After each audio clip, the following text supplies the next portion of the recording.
하나님의 말씀은 에스겔 16장 1절부터 22절까지 말씀이 되겠습니다.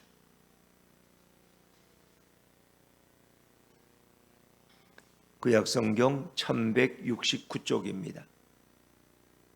구약성경 1169쪽 에스겔 16장 1절부터 22절까지 말씀.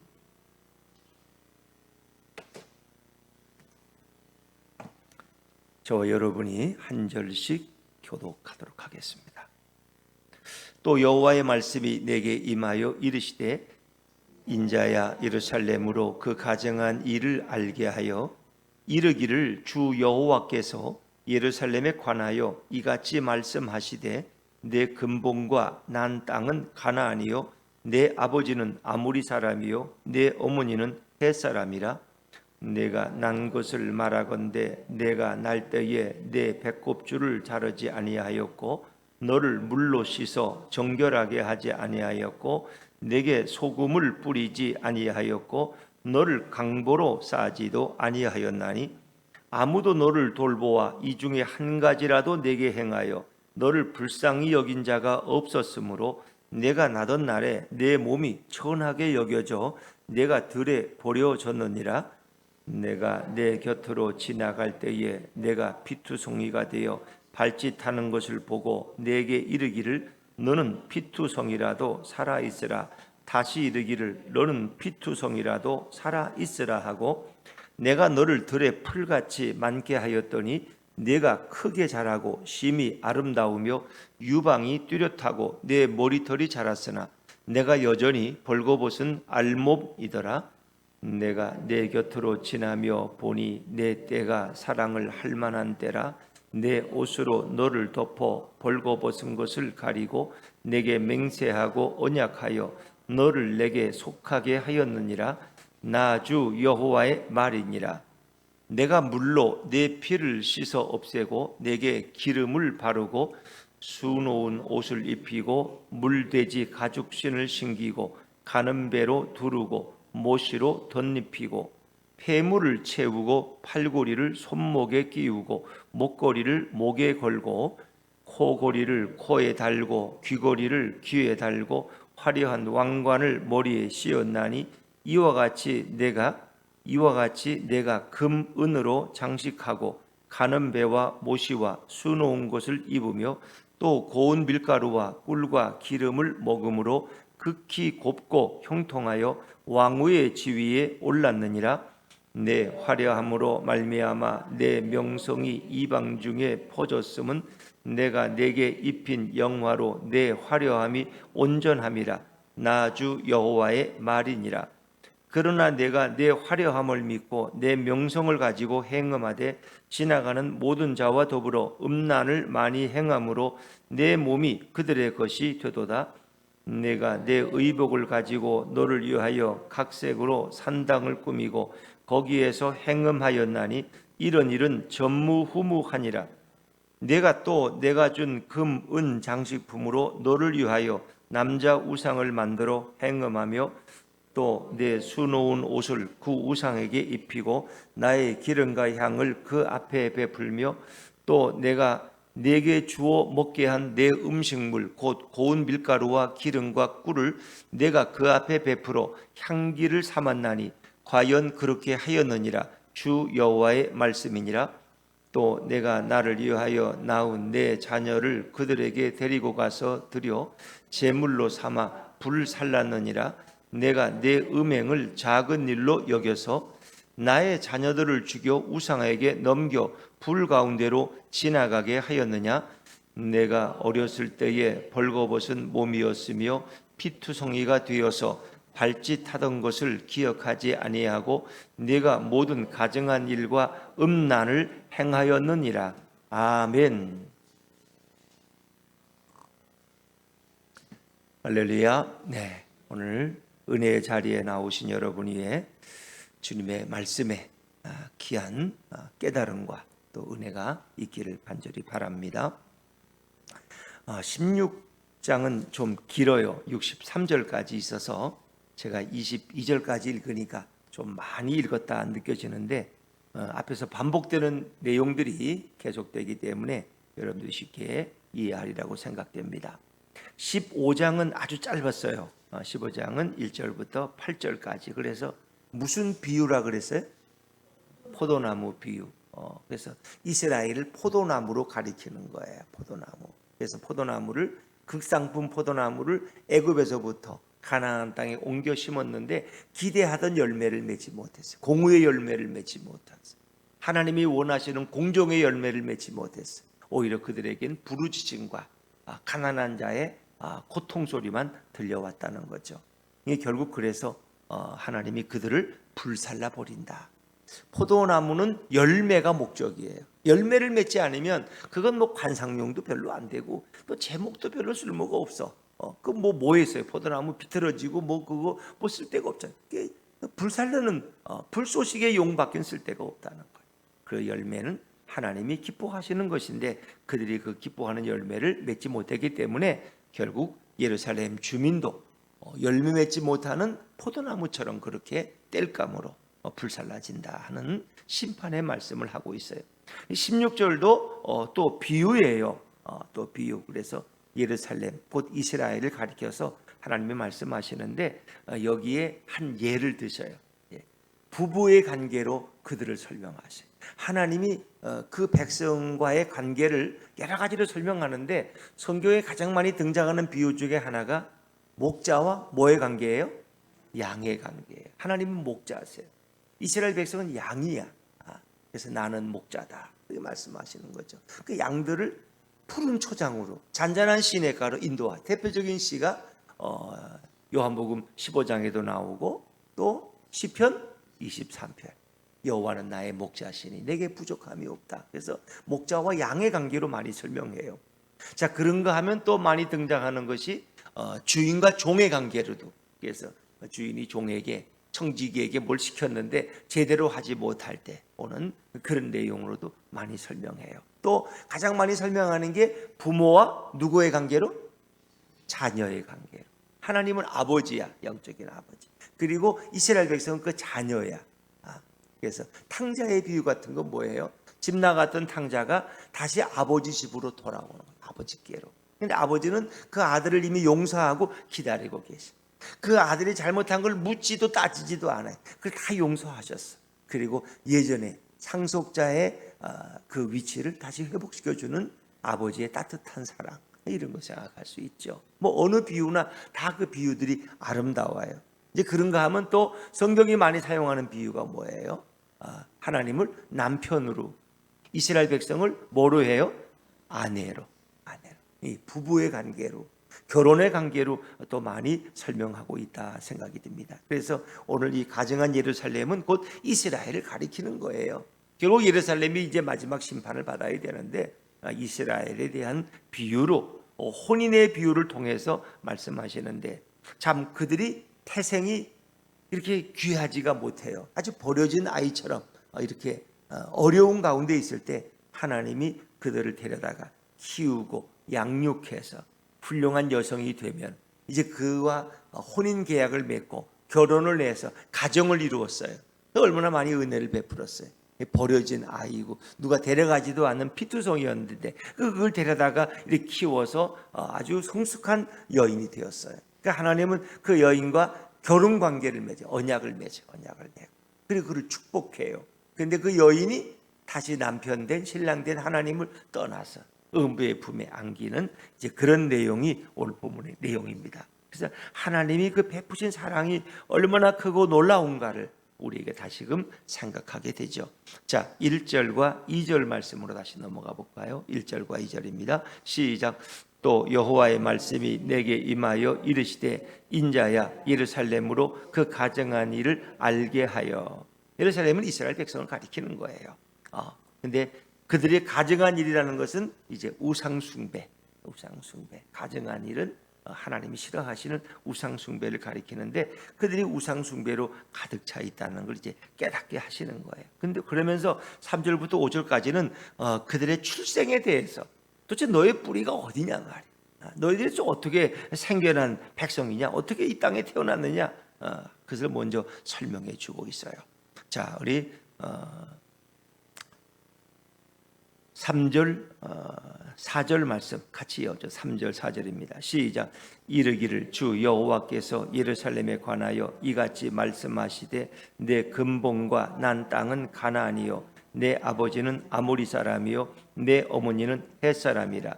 내가 난 것을 말하건대 내가 날 때에 내 배꼽줄을 자르지 아니하였고 너를 물로 씻어 정결하게 하지 아니하였고 내게 소금을 뿌리지 아니하였고 너를 강보로 싸지도 아니하였나니. 그러니까 태어나자마자 고난이 많은 백성이었어요. 근데 그들의 출발이 원래 그 근본은 가나안이라는 거예요. 아브라함이 가나안 땅에 일찍 들어갔었죠.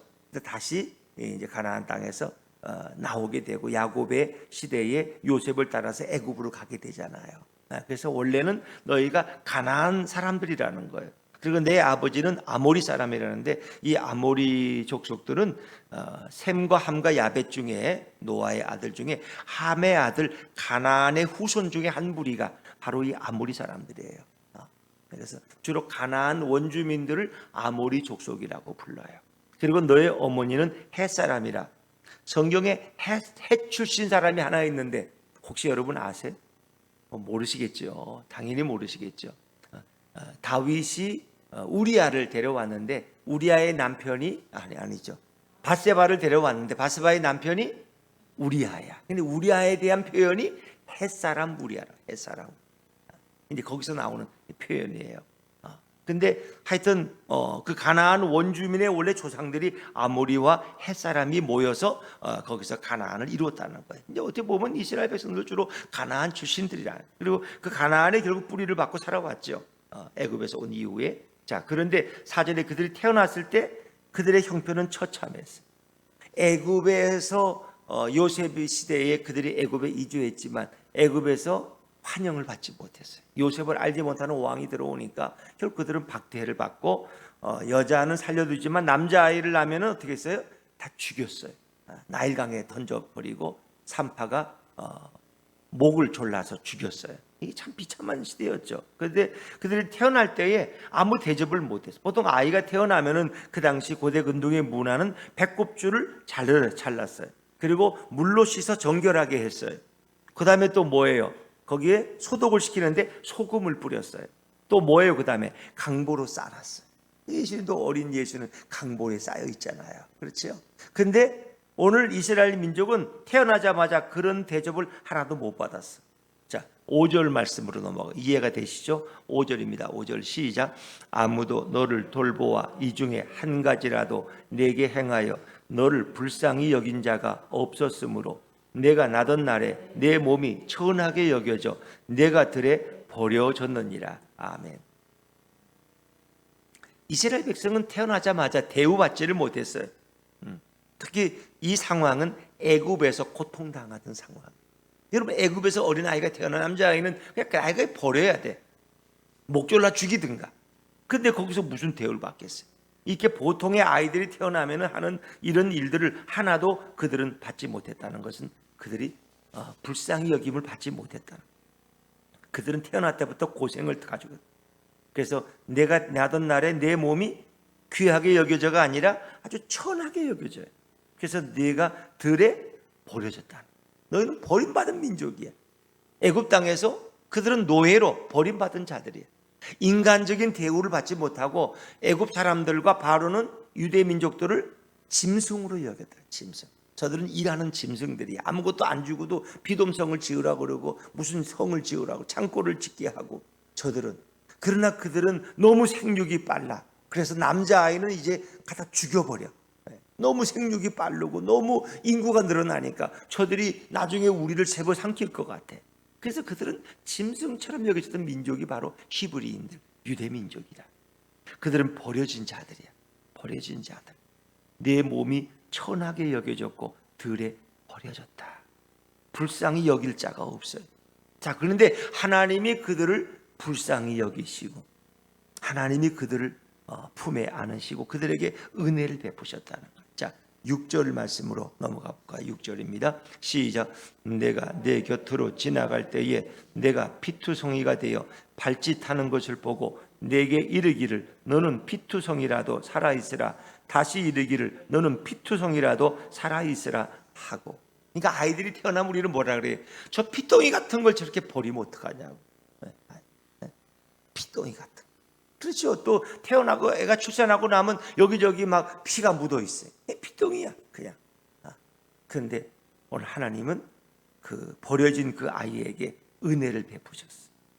그 피투성이가 발짓한다는 건 아직 살아있다는 걸 증언하는 거죠. 발로 뭐 이렇게. 그런데 살아있으라 피투성이라도. 그래서 애굽에서 결국은 숨이 끊어질 그들을 하나님이 그들을 이끌어내셨다는 의미예요. 또 이제 어린 양을 잡아서 문설주에 바름으로써 장자가 죽임 당하면서 모면하게 되는 그런 것도 혹도 우리가 가리킨다고 볼 수도 있어요. 어쨌든 하나님은 그 버려진 민족에게, 백성들에게 은혜를 베푸셨어요. 이것은 하나님의 주권적인 은혜야. 전적인 은혜야. 그들이 뭐 잘나서 숫자가 많아서 또 의로워서가 아니야. 그냥 하나님의 사랑 때문에. 오직 그들을 택한 이유는 오직 사랑이야. 하나님의 은총이야. 그걸 말씀하죠. 여러분, 저와 여러분이 이렇게 예수를 믿게 되고, 저는 목회자가 되고, 여러분이 집사님이 되고, 권사님이 되고, 사모가 되고, 이 모든 것은 내가 의로워서가 아니에요. 내가 착하게 살아와서가 아니야. 하나님의 전적인 사랑이고 은혜라. 하나님의 주권적인 사랑. 우리 대한민국이 뭐 잘났다고 하나님이 대한민국을 이렇게 택해서 세계 잼버리 대회가 열리게 하시고, 물론 또 욕도 많이 먹지만은, 그리고 세계 10위권의 경제대국이 되고, 결국 7, 80년 전만 해도 전쟁의 폐해에서 헤어나지 못했던 그 민족 아닙니까? 불과 이제 73년 전에 전쟁으로 도저히 이건 회생 불가능한 나라예요. 가난해도 이런 가난한 나라가 없어. 여러분, 세계의 많은 민족이 대한민국의 무슨 소망. 아마 이 전쟁, 6.25 전쟁을 치른 이 나라가 80년 후에 올림픽에 나오고 월드컵에 나오리라고 생각하는 아무도 없을 거예요. 그들의 핸드폰을, 삼성 핸드폰을 세계가 사용한다는 걸 생각하는 사람 아무도 없어요. 아프리카의 현대차가 막 수도 없이 다닌다는 걸 생각하는 사람 아무도 없어요. 포스코의 철강을 통해서 조선업이 세계 1위라 될 거라는 걸 생각하는 사람 아무도 없어요. 근데 하나님만 아셨어요. 근데 우리 민족도 그런 걸 예언한 사람이 없어요. 제가 어릴 때 뭐 동네에 차가 한두 대 있는데 앞으로 뭐 몇십 년 후면은 잘 살게 돼 집집마다 차가 한 대, 이 꿈 같은 얘기라고 꿈을 꾸고 있다고 했어요. 제 어릴 때 초등학교 때 그런 얘기 들은. 근데 그 현실로 이루어져. 이제 한 대가 아니라 두 대, 세 대가 돼가지고 주차장이 부족할 정도가 돼. 이걸 아무도 꿈꾼 사람이 없어. 근데 하나님이 그렇게 하셨어. 이건 하나님의 전적인 은혜라. 그러니까 이 버려진 아이들, 이 피덩이들을 누가 데려다가 이렇게 훌륭한 사람으로 성장시키는 상상도 못해서. 버려진 백성들, 짐승같이 진짜 먹고 일만 하고, 그리고 매를 맞고, 남자아이들은 다 아이강에 던져서 밥이 돼, 물고기에 밥이 되게 하는 그런 민족. 그래서 이런 처참한 민족이 어디 있어. 근데 하나님이 그들을 끌어안으셨다는 거예요. 그래서 오늘의 이스라엘, 이 화려한 예루살렘이 존재하게 되었다는 거예요. 여러분, 뭐 지금은 작은 나라에 불과하지만 다윗과 솔로몬 시대에 그 예루살렘의 영광이라는 건 말도, 에디오피아의 스바 여왕이 와서 그것을 배울 정도로 세계에서 이런 박사들 또 사신들이 와서 머리를 조아릴 정도로 그렇게 부국이었어요. 근데 어떻게 그런 일이 가능하냐? 하나님께서 은혜를 주셨다. 자, 7절 말씀. 이제 그 이스라엘이 아름다운 몸, 이 여인으로 이제 비유하는 거야. 이제 커서 성숙한 처녀가 되었어요. 자, 7절입니다. 7절 시작.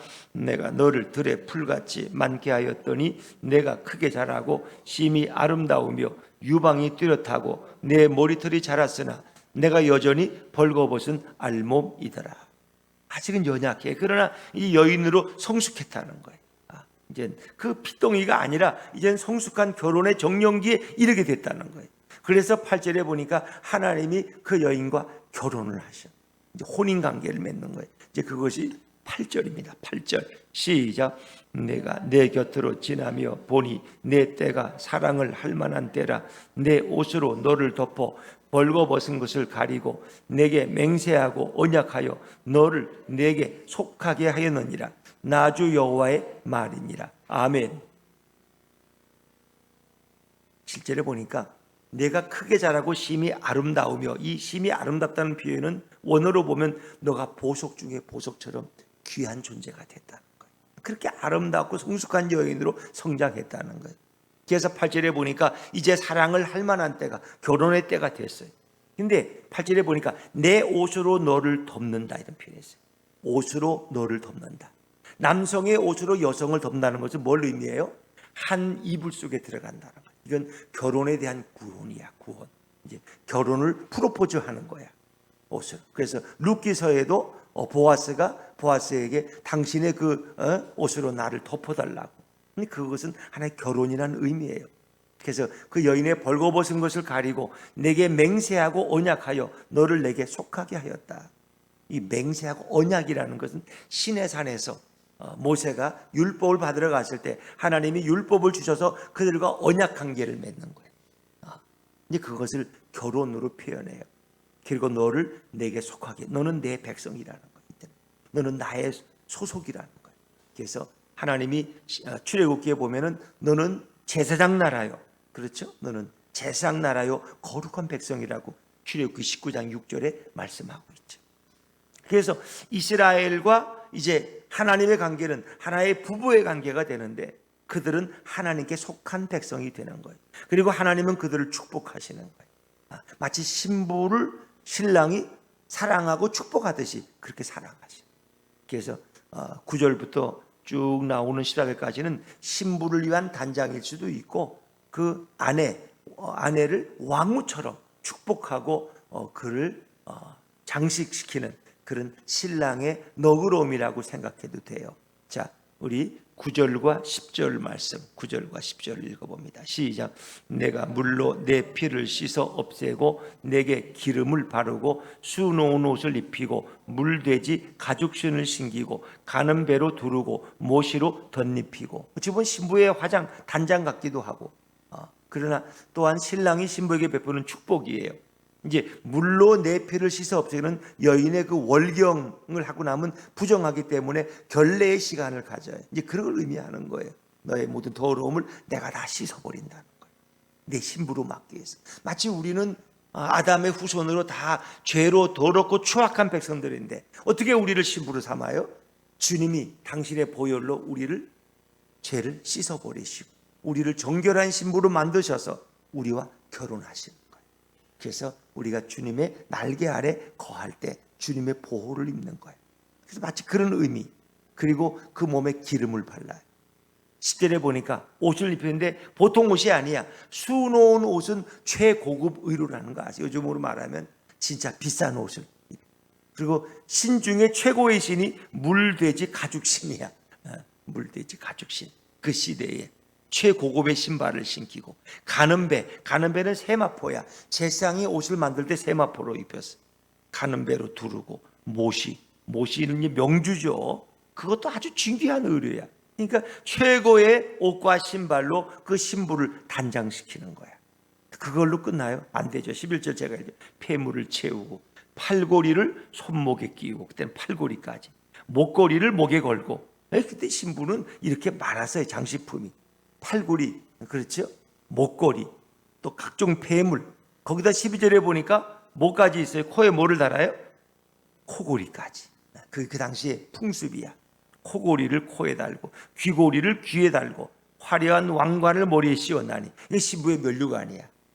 우리 전통에서도 신부들이 쓰는 그 신랑 신부 쓰는 이 관이 있잖아요. 신부의 화려한 면류관을 가리키는 거예요. 그런데 이 얘기는 왕의 부인인 왕후처럼 내가 너를 대한다는 거예요.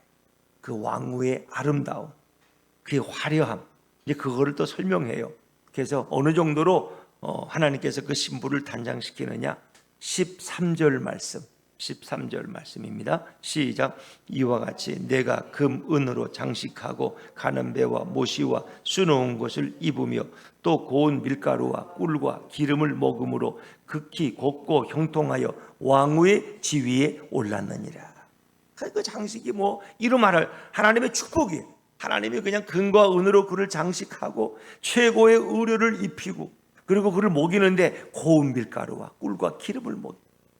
극히 곱고 형통하여 왕후의 지위에 올랐다는 것은 이 예루살렘 이스라엘이 세계에서 열강들 중에 왕후와 같이 빛나는 나라가 됐다는 거예요. 보통 사람 앞에 왕후의 그 화려한 의상을 입고 나타나면 얼마나 돋보이겠어요. 이스라엘을 돋보이게 했다. 다윗 시대에, 솔로몬 시대에 최고의 넓은 영토와 수많은 조공을 받는 그런 나라가 되게 했다는 거예요. 그래서 그 명성과 화려함이 이미 이방에 다 퍼졌어. 14절까지 14절입니다. 시작. 내 화려함으로 말미암아 내 명성이 이방인 중에 퍼졌음은 내가 내게 입힌 영화로 내 화려함이 온전함이라. 나주 여호와의 말이니라. 이렇게 하나님은 은혜를 베푸셨어. 그런데 그들이 그 은혜를 잊어버렸다. 그 은혜를 잊어버렸어. 버려진 피덩이 같은 이스라엘을 하나님이 데려다가 먹이시고 입히셔서 정말 훌륭한 성인이 되게 하신 거죠. 그리고 그 여인을 자기 아내로 삼아서 모든 부요함과 존귀함과 화려함을 다 누리게 하셨어요. 그런데 결국 그들은 하나님을 배신해. 이게 이제 그들의 비극이야. 그래서 어떻게 다 읽질 못하지만 15절 말씀, 15절입니다. 15절 시작. 그러나 내가 내 화려함을 믿고 내 명성을 가지고 행음하되 지나가는 모든 자와 더불어 음란을 많이 행함으로 내 몸이 그들의 것이 되도다. 영적 간음, 음란이 지나가는 남성들을 불러들여서 그들과 다 행음하는 것처럼 이스라엘이 뭐예요? 지나가는 아수르, 바벨론, 아람, 여러 나라의 우상들을 다 본받에 들여들어가지고 그 우상들을 섬겨. 남편, 신랑인 하나님을 버리고 우상 숭배, 이거를 영적 간음, 행음으로 설명합니다. 근데 누구를 위해서 해요? 16절에 보니까 누구를 위하여? 어려워요? 16절에 뭐라 누구를 위하여 해요? 너를 위하여. 내가 내 의복을 가지고 너를 위하여 각색으로 산당을 꾸미고 너를 위하여. 우상 숭배는 다 너가 원하는 본능을 만족시키기 위해서. 축복을 받고 싶어. 좀 농사가 잘 돼. 그건 바알신이 최고래. 비가 와야 돼. 그건 아세라신이 최고대. 성공하고 싶어. 그거는 당연히 무슨 신이지. 바벨론의 단무스 신이지. 사람들이 원하는 욕망을 우상 숭배로 투영시키는 거예요. 그래서 너를 위하여. 우상은 여러분이 다 원하는 게 우상이야. 하나님을 위해서가 아니라 너 자신을 위해서, 너를 위해서, 너를 위해서. 7절에도 내가 또 내가 준 금, 은 장식품으로 너를 위하여 남자 우상을 만들어 행음하며. 그 남자 우상 앞에 가서 그들은 음란한 행위를 한. 너를 위하여. 그러니까 실제 그들이 산당에 가서 우상을 숭배한다는 건 다 음란한 행위를 했다는 거예요. 거기 신전에 있는 산당에 지키는 여사제와 음란한 행위를 하는 것이 우상 숭배의 예식이야. 그것이 참 신기하죠. 이방의 신전들은 대개 다 사창가와 같아. 그래서 음란한 일을 행함으로 그들의 우상을 만족시킨다. 근데 그게 누구를 위해서? 너를 위하여. 16절에도 너를 위하여. 그러니까 하나님이 준, 신랑이 준 그 아름다운 의복을 가지고 다 우상 숭배를 위한 산당을 꾸며놓고 너를 위하여 거기서 행음하고. 17절에 내가 내게 준 금과 은 장식품으로 또 너를 위하여 남자 우상을 만들어 또 행음해. 너를 위하여. 그러니까 하나님을 위해서 하는 건 없어. 나를 위하여 하는 게 없어. 20절에 건너뛰면은 또 내가 나를 위하여 낳은 내 자녀를 그들에게 데리고 가서 드려 제물로 삼아. 나를 위하여 낳은 그 자녀를 몰록신에게 그 인신 제사로 드리는 이런 어리석은 일을. 그러니까 하나님을 위해서 하는 건 아무것도 없고 너를 위해, 너 자신을 위해서. 이게 기독교가 타락한. 예수를 왜 믿어? 나를 위해 믿는 거지. 내가 복받고 잘 살고 성공하려고. 나는 예수 같은 거 필요 없어. 그냥 잘 되고 성공하고 싶어. 좀 우리 집도 좀 그럴듯하게 살고 싶어. 이것이 너를 위해 있는 게 다 우상이야. 근데 주님을 위해 사는 것이 사명자의 삶이고 진정한 백성의 삶. 근데 이 백성이 자신들을 위해서만 살았다. 하나님이 주신 모든 것을 다 우상에게 갖다 바쳐. 이거 바꿔 말하면 또 그런 거지. 남편이 돈 벌어다가 부인에게 이런저런 거 다 해주면 그걸 다 자기 뭐예요? 불륜남에게 가서 다 갖다 줘. 좋은 거 다 갖다 줘. 그러는 거. 그게 얼마나 비극적이야. 하나님께 돌려야 될 영광을 우상에게 갖다 준다. 남편을 먹여야 될 맛있는 음식을 다 외간 남자에게 갖다 먹이는 그런 아내를 상상할 수 있겠어요? 이게 바로 탈선한 타락한 기독교의 모습. 예수님께 드려야 될 영광을 세상에 갖다 바친다. 그래서 나머지 부분은 다 설명하지 못하고 내일 아침 다시 15절부터 설명하겠습니다마는 버려진 자들이었어요. 그들은 사랑받지 못한 자들이었어요. 짐승 같은 자들을 아들로 삼고 딸로 삼고 자녀로 삼고 그리고 그들을 내 가장 귀한 아내로 생각해서 그들을 축복하셨는데 결과는 그들의 배신이었다. 그러니까 어찌 하나님이 예루살렘을 그냥 둘 수 있겠느냐 하는 것입니다. 오늘도 우리가 주님을 어떻게 섬겨야 되는가를 다시금 생각하면서 예수님만 사랑하고 예수님께만 영광 돌리는 우리 모두가 되시기를 주의 이름으로 축원합니다.